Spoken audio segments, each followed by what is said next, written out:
Radhanpur DYSP કચેરી ખાતે police અને રાધનપુર તાલુકાના સરપંચો વચ્ચે પરિસંવાદ કાર્યક્રમ યોજાયો। પાટણ જિલ્લાના રાધનપુર ખાતે આવેલ ડીવાયએસપી કચેરી ખાતે ગુજરાત સરકારના આદેશ અનુસાર રાધનપુર તાલુકાના સરપંચો સાથે પોલીસના અધિકારીઓ દ્વારા પરિસંવાદ કાર્યક્રમ યોજાયો હતો। મોટી સંખ્યામાં રાધનપુર તાલુકાના સરપંચો ઉપસ્થિત રહ્યા। આ પ્રસંગે પોલીસના અલગ અલગ અધિકારીઓ દ્વારા સરપંચોને માહિતગાર કરવામાં આવ્યા, જેમાં રાધનપુર પોલીસ સ્ટેશનના પીઆઈ આર.કે. પટેલ અને અન્ય અધિકારીઓ દ્વારા સરપંચોને અલગ અલગ પ્રકારની માહિતી આપવામાં આવી હતી।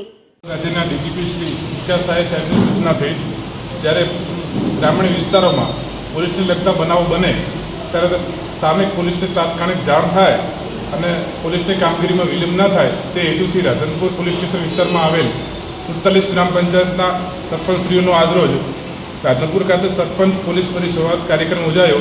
તેમાં સરપંચશ્રીઓની રજૂઆતો સાંભળવામાં આવી તેમજ પોલીસને લગતા બનાવો, cyber awareness, traffic awareness, C ટીમની કામગીરી, નવા કાયદાનું નોલેજ અને ચોરીના બનાવો અટકાવવા માટે ગ્રામ્ય સ્તરે સીસીટીવી સ્થાપન તેમજ મેન્ટર કાર્યક્રમ, તેરા તુજકો કાર્યક્રમ જેવી અલગ અલગ જે પોલીસ દ્વારા સારી કામગીરી કરવામાં આવે છે તેમની માહિતી તમામ સરપંચશ્રીઓને આપવામાં આવી અને પોલીસને લગતા બનાવોમાં તાત્કાલિક સ્થાનિક પોલીસને જાણ થાય અને પોલીસની કામગીરી કરવામાં વિલંબ ન થાય એ એમને માર્ગદર્શન આપવામાં આવ્યું।